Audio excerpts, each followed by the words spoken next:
Welcome back everyone. Quickly, let's continue our discussion on CSS outline styles. And right now we'll be discussing about the CSS outline style with outset value. Quickly, let's get back to our document. In our document, in our previous tutorial, we discussed about the outline style of inset.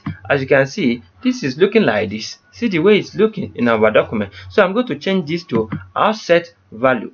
This is our outset outline style property. I'm going to change this to outset value. The value there now is now having outset. Now let's get back to our document and reload and see what we got. When I click reload, can you see what we got in our document? This is looking nice, right? We can use this in our document anytime we want to use it.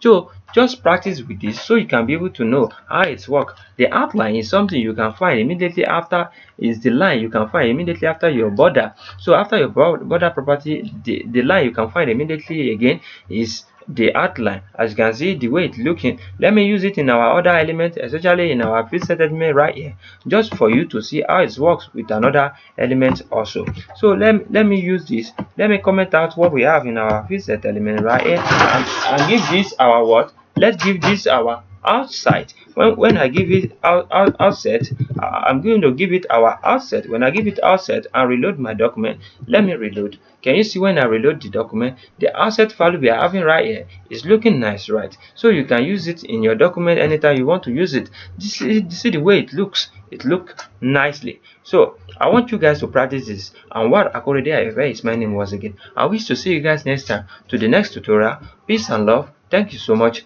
Have a great day. Bye.